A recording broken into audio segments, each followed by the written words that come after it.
students, let's start the next topic of class 7. Before that topic, I'm just telling you about the parts of teeth. I'm telling you there is 4 parts of teeth in our mouth: incisor, canine, premolar and molar. But these types of teeth are inside our mouth, but we have 2 types of teeth: milk teeth and permanent teeth.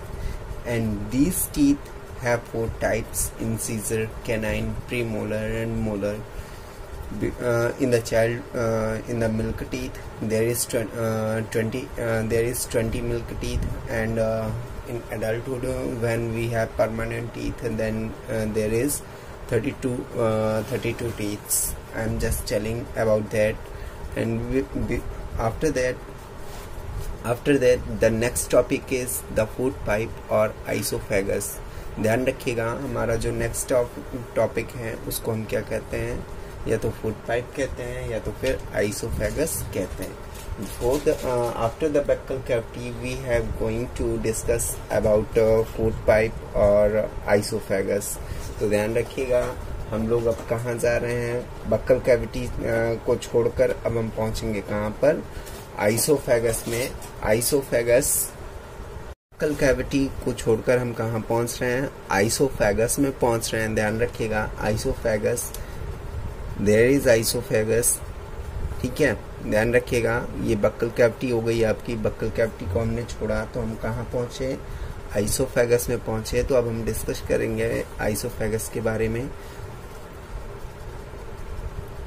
The solved food pass into the food pipe. हमारा जो घुला हुआ भोजन होता है या हमारी जो crime होती है, लुगदी होती है, वो बक्कल कैविटी से कहाँ पहुंचती है, solid food pass into the food pipe. और आइसोफेगस हमारा कहाँ पहुंचता है, या तो फूड पाइप में पहुंचता है और या तो फिर उसी को हम क्या कहते हैं, आइसोफेगस कहते हैं. आइसोफेगस को हम हिंदी में क्या बोलते हैं, तो ध्यान रखिएगा, उसको हम ग्रास नली बोलते हैं. तो ये जो आइसोफेगस लगी हुई है, ये आइसोफेगस क्या कहलाएगी, ग्रास नली. ठीक है, इसके बाद क्या कह रहा है, द आइसोफेगस इज 30 सेंटीमीटर ट्यूब.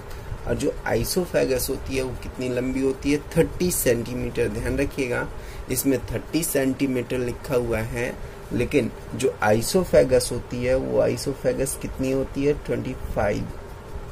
ध्यान रखिएगा, 25 सेंटीमीटर लंबी ट्यूब होती है, which connected the oral cavity and stomach. और जो क्या करती है, जो हमारे ओरल कैविटी को या बक्कल कैविटी को किससे जोड़ती है, स्टमक से, अमाशय से जोड़ती है. आइसोफेगस का काम क्या होता है, माउथ को और स्टमक को आपस में जोड़ना.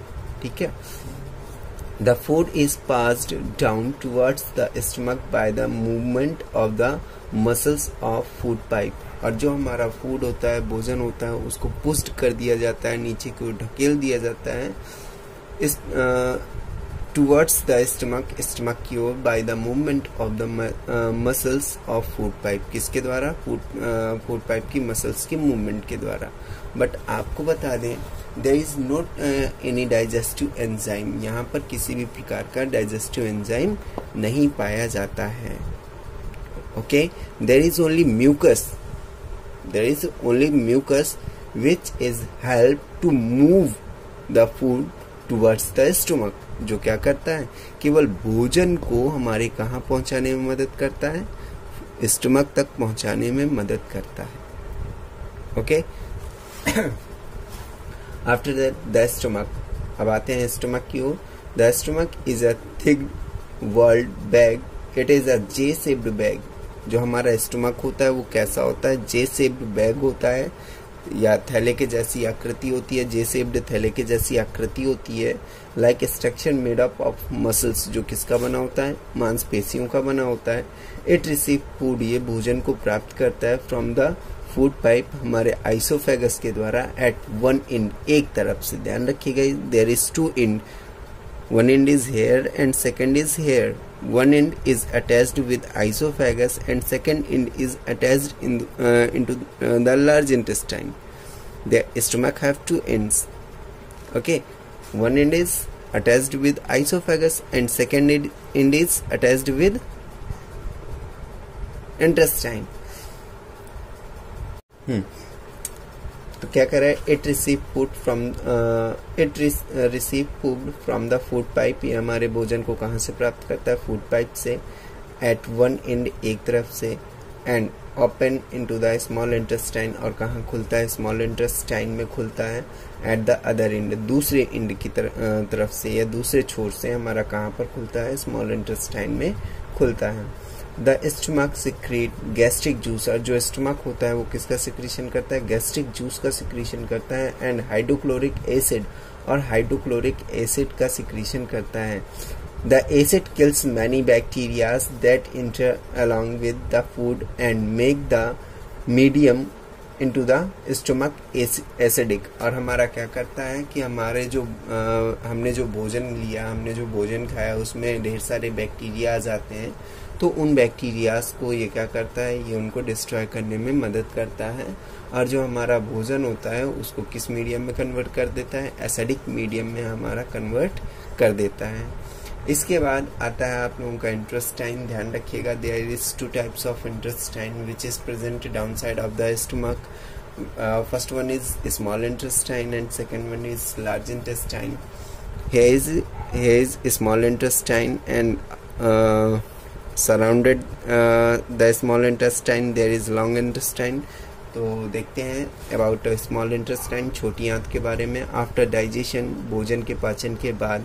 But before the discussion about small intestine, some I want to tell you something. During the digestion, when the food is entering into the stomach, there is here food is stopped maximum 5 to 6 hours. ध्यान रखिएगा, भोजन के digestion के समय जो हमारा भोजन food होता है वो 5 से 6 घंटे तक हमारा स्टमक में रहता है. But food is not completely digested here. लेकिन हमारे यहाँ पर भोजन जो होता है वो पूरी तरह से डाइजेस्ट नहीं होता है. इस चीज़ को ध्यान रखिएगा कि जो. तो चालू करते हैं small intestine. The small intestine after digestion, भोजन के पाचन के बाद. ध्यान रखिएगा यहाँ पर भोजन का पाचन लिखा हुआ है, but food is not completely digested into the small intestine. हमारे लार्ज इनटू द स्टमक. हमारा जो भोजन होता है वो स्टमक में पूरी तरह से डाइजेस्ट नहीं होता है. इसमें लिखा हुआ है आफ्टर डाइजेशन, भोजन के पाचन के बाद. तो इस चीज़ को ध्यान रखिएगा, यहाँ पर भोजन का पाचन अभी नहीं हुआ है. स्मॉल इंटेस्टाइन में हमारे भोजन का पाचन होता है, ये ध्यान रखिएगा. After digestion the stomach and semi digested food. ये देखिए, ये लिखा हुआ है सेमी डाइजेस्टेड फूड, ये लिखा हुआ है अर्धपचित भोज्य पदार्थ. ठीक है. तो after digestion in the stomach में भोजन के पाचन के बाद द सेमी डाइजेस्टेड फूड, जो अर्धपचित भोज्य पदार्थ है, जिसको हम क्या कहते हैं, कॉल्ड द काइम, जिसको हम काइम कहते हैं, passes into the small intestine. उसको कहाँ भेज दिया जाता है, स्मॉल इंटेस्टाइन में भेज दिया जाता है. The small intestine is the largest part of the digestive system. और जो स्मॉल इंटेस्टाइन होता है वो हमारे डाइजेस्टिव सिस्टम का सबसे लार्जेस्ट, सबसे लंबा भाग होता है. It is a highly coiled tube. ये कैसा होता है, अत्यधिक कुंडलित संरचना होती है. And is about 7 metre is length. और इसकी लंबाई कितनी होती है, 7 मीटर. ध्यान रखिएगा, 7 मीटर लंबी होती है इसकी जो लेंथ होती है. It is divided into 3 parts. ये हमारे 3 भागों में बटा होता है. कौन कौन सा, डियोडिनम, जुजनम और इलियम. 3 भागों में बटा होता है. इसका जो सबसे ऊपरी भाग होता है उसको हम डियोडिनम कहते हैं. जो बीच का भाग होता है उसको हम जुजनम कहते हैं. और जो सबसे लास्ट का भाग होता है जिसको हम इलियम कहते हैं. The liver secrete bile juice. और जो लीवर होता है, ध्यान रखिएगा, हमारा ये लगा हुआ है लीवर रेड कलर का. ठीक है. ये जो लीवर लगा हुआ है ये किसका सिक्रीशन करता है, बाइल जूस का. ध्यान रखिएगा, ये बाइल जूस का सिक्रीशन करता है. Which play an important role into the digestion of fat ये हमारे फैट के भोजन के वसा के पाचन में बहुत महत्वपूर्ण भूमिका निभाता है। बाइल जूस इज स्टोर्ड, और बाइल जूस को कहाँ स्टोर किया जाता है? In an organ called gall bladder. और हम इसको कहाँ स्टोर करते हैं? बाइल जूस को गॉल ब्लैडर में स्टोर करते हैं, संरक्षित करते हैं। ये ग्रीन कलर का आपका गॉल ब्लैडर लगा हुआ है, ध्यान रखिएगा। जो बाइल जूस होती है वो लीवर के द्वारा सिक्रीट की जाती है। सिक्रीट होने के बाद इस बाइल जूस को कहाँ स्टोर किया जाता है? गॉल ब्लैडर में स्टोर किया जाता है। और फिर इसके बाद क्या किया जाता है? इसको हम सिक्रीट करते हैं स्टमक में। The secretion of pancreas called pancreatic juice. और हमारा जो सिक्रीशन होता है किसका? पैनक्रियास का। पैनक्रियास हमारा जो सिक्रीट करता है जिसको हम क्या कहते हैं? पैनक्रियाटिक जूस कहते हैं। Here is the leaf like structure called pancreas down side of the stomach. Pancreas is presented down side of the stomach. Okay, the food which is now in a simple soluble form. अब जो हमारा भोजन किसमें है? Simple soluble form में है, घुलनशील अवस्था में। इज ऑब्जर्व, उसको अवशोषित कर लिया जाता है from the small intestine into the blood stream. Small intestine को उसको अब्जॉर्ब कर लिया जाता है into the blood stream. Blood stream में इसको क्या कर दिया जाता है? डिजोल्व कर दिया जाता है। The small intestine also absorb nutrition from the blood. और जो हमारा स्मॉल इंटेस्टाइन होता है आल्सो एब्जॉर्ब, वो अवशोषित कर लेता है किसको? न्यूट्रिशन को, पोषक पदार्थों को फ्रॉम द फूड, जो हमारे फूड में पाया जाता है। तो इसमें कुछ चीज़ें अभी रह गई हैं, तो उनको भी मैं आप लोगों को डिस्कशन करवा दूं कि जो हमारा भोजन होता है वो स्मॉल इंटेस्टाइन के द्वारा एब्जॉर्ब नहीं किया जाता है। Nutritive food is not absorb by the small intestine. Then who is the responsible for the absorption of nutrition? Who is the responsible? Inside the small intestine there is present finger-like structure called villi, जिनको हम क्या कहते हैं? Villi कहते हैं। These structure या these villi are responsible for absorption of nutrition which is present into the small intestine after the digestion.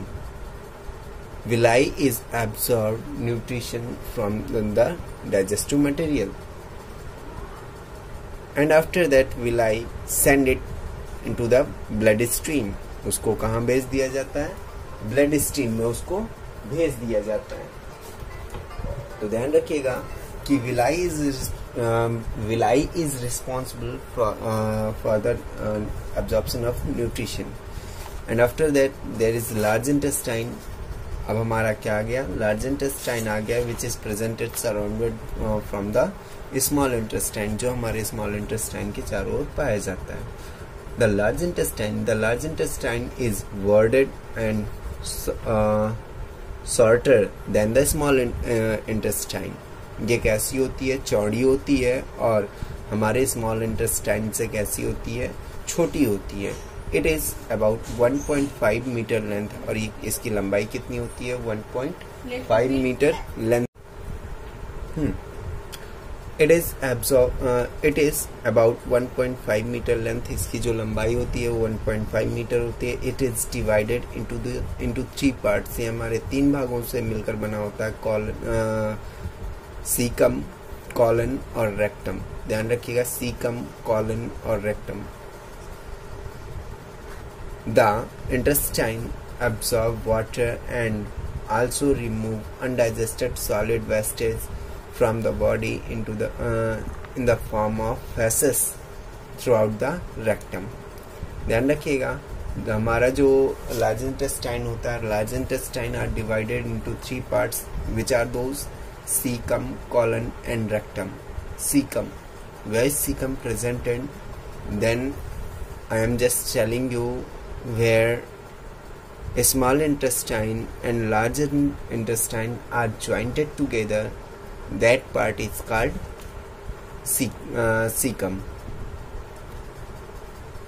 The center part of the large intestine is called colon, and the last part is called rectum, where undigested material are stored, जहाँ पर क्या किया जाता है, undigested material को store किया जाता है.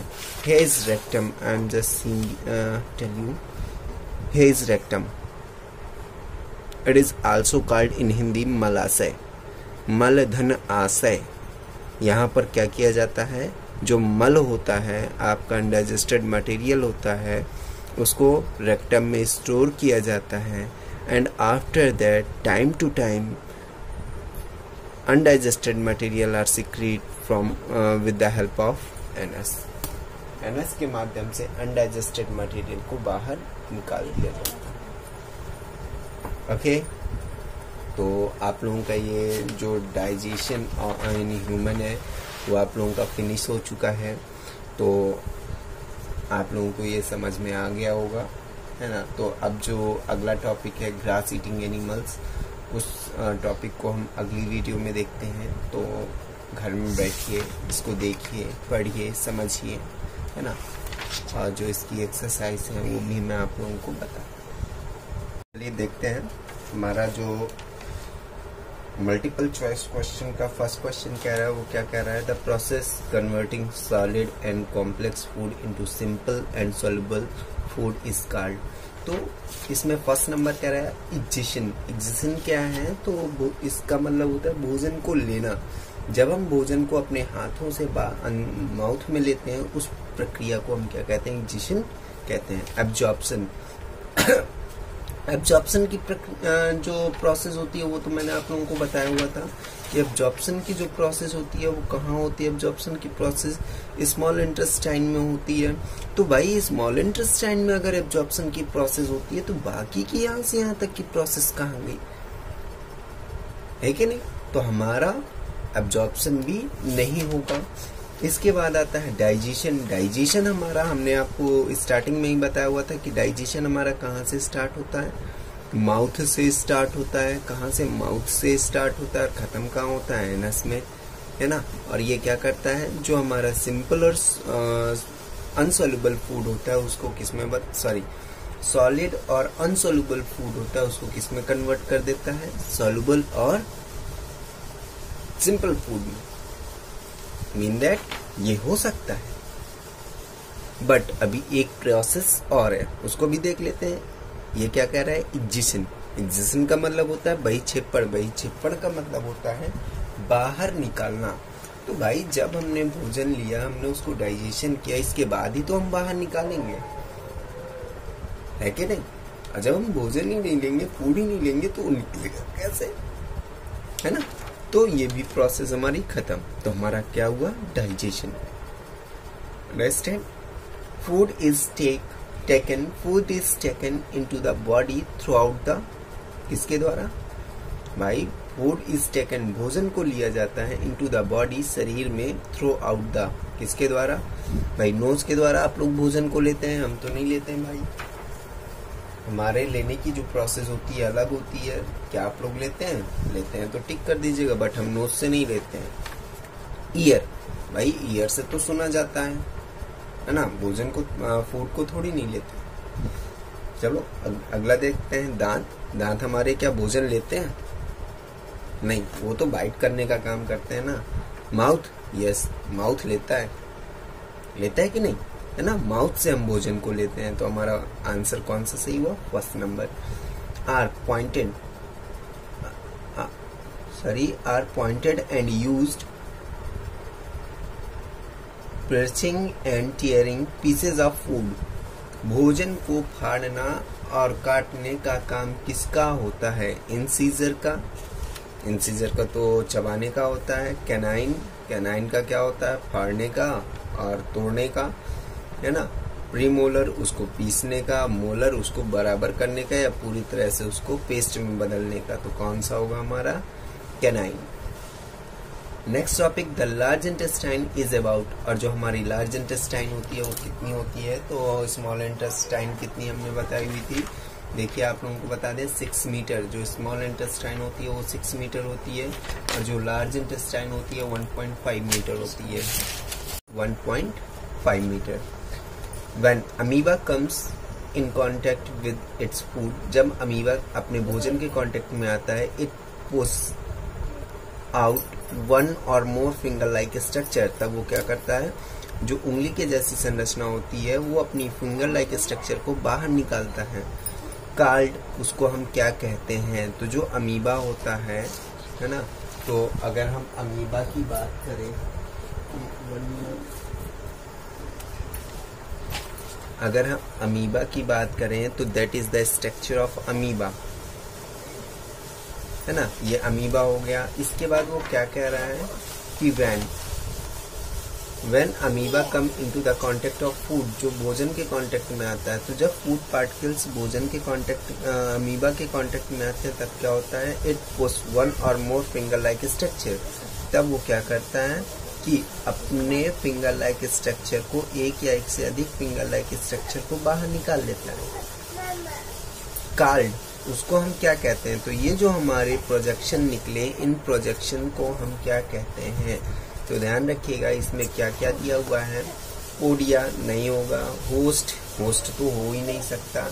इसके बाद वैक्यूल्स, जो हमारी इसके अंदर रिक्तिकाएं होती हैं उनको हम वैक्यूल्स कहते हैं, ये भी नहीं होगा। लास्ट हमारा बचा स्यूडोपोडियम, ठीक है, तो हमारा इसका आंसर क्या होगा, स्यूडोपोडियम।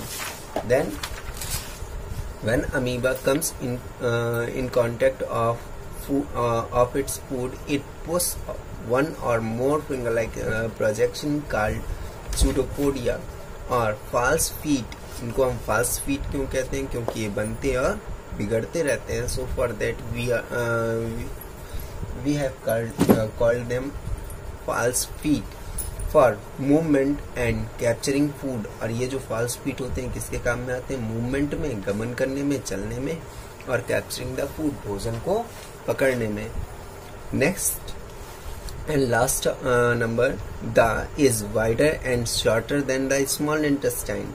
द स्पेस इज वाइडर, चौड़ी होती है, एंड शॉर्टर, छोटी होती है, then the small intestine, small intestine से। तो ये भी मैंने आप लोगों को बताया था। एनस नहीं, नोज नहीं, स्टमक नहीं, तो कौन वाइडर होती है और कौन शॉर्टर होती है, तो लार्ज इंटेस्टाइन। जो लार्ज इंटेस्टाइन होती है वो कितनी होती है, 1.5 मीटर की होती है। कितनी होती है, 1.5 मीटर। ओके, तो इसमें क्या होगा, लार्ज इंटेस्टाइन। आते हैं अपने नेक्स्ट टॉपिक की ओर। The next topic is fill in the blanks. आइए खाली संरचनाओं को भरते हैं। The method of nutrition practiced by a majority of animals is known as digestion। उसको हम क्या कहते हैं, डाइजेशन कहते हैं। ये क्या कह रहा है, the food process through out an alimentary canal, ये हमारे आहार नाल के एलिमेंट्री कैनाल से शुरू होती है, गुजरती है, which begin at the end at the mouth, जो हमारे कहाँ से स्टार्ट होता है, माउथ से स्टार्ट होता है। द स्टमक सिक्रीट, और जो स्टमक होता है वो किसका सिक्रीशन करता है, इससे पहले मैंने आप लोगों को स्टमक में बता रखा हुआ था कि स्टमक से हमारा सिक्रीशन किसका होता है, तो स्टमक से हमारा सिक्रीशन बाइल जूस का होता है, ठीक है, और बाइल जूस के साथ साथ और किसका सिक्रीशन होता है, तो पैनक्रियाटिक जूस का सिक्रीशन होता है। तो यहाँ पर क्या क्या आ जाएगा, bile juice and pancreatic juice. Bile juice is stored in an organ called, उसको हम क्या कहते हैं, तो उसको हम क्या कहते हैं, गॉल ब्लैडर कहते हैं। तो यहाँ पर क्या आ जाएगा आपका, गॉल ब्लैडर। इसके बाद द रूमेन, ध्यान रखिएगा ये हम ग्रास ईटिंग एनिमल्स में आ गए, ठीक है। The rumen also have billions of, क्या क्या पाए जाते हैं, बिलियंस ऑफ, इसमें क्या क्या होते हैं, तो इसमें बिलियंस ऑफ बैक्टीरिया, ध्यान रखिएगा रूमेंस में क्या पाए जाते हैं, billions of bacteria and protozoa which break down the fibre called cellulose, जो हमारे सेलुलोज को क्या करता है, ब्रेक डाउन करने में मदद करता है। तो ये आप लोगों की एक्सरसाइज यहाँ पर खत्म हो गई और यहाँ पर आप लोगों के क्वेश्चन आंसर शुरू हो गए। Short answer, what is holozoic nutrition, holozoic nutrition किसे कहते हैं, व्हाट इज डाइजेशन, डाइजेशन क्या है, how many organs are an alimentary canal, alimentary canal में कितने ऑर्गन्स पाए जाते हैं। Define the stomach of a human, human का स्टमक की संरचना को डिफाइन करना है। How are grass eating animals give who are grass eating animals, give some example, explain the main function of large intestine, large intestine का main function बताइए। ठीक है, इसके बाद आपका आता है long answer, define the process of holozoic nutrition, holozoic nutrition को आपको डिफाइन करना है कि होलोजोइक न्यूट्रिशन हमारा क्या है। देखते हैं हमारा next topic, long answer types question, define the process of holozoic nutrition, holozoic nutrition को डिफाइन करना है। How to get nutrition of amoeba, amoeba अपने न्यूट्रिशन को कैसे प्राप्त करता है। एक्सप्लेन इट, इसको एक्सप्लेन करना है।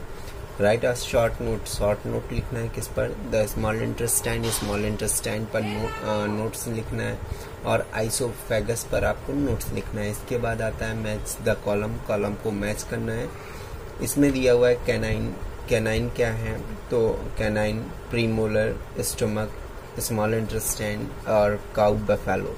तो काउ बफेलो क्या है, तो काउ बफेलो आप देखिए ये ग्रास ईटिंग एनिमल्स हैं क्योंकि ये घास फूस खाते हैं। इसके बाद स्मॉल इंटेस्टाइन, स्मॉल इंटेस्टाइन ये क्या है, ये 7 मीटर लंबी होती है। इसके बाद स्टमक क्या है, स्टमक आपका जे शेप्ड होता है।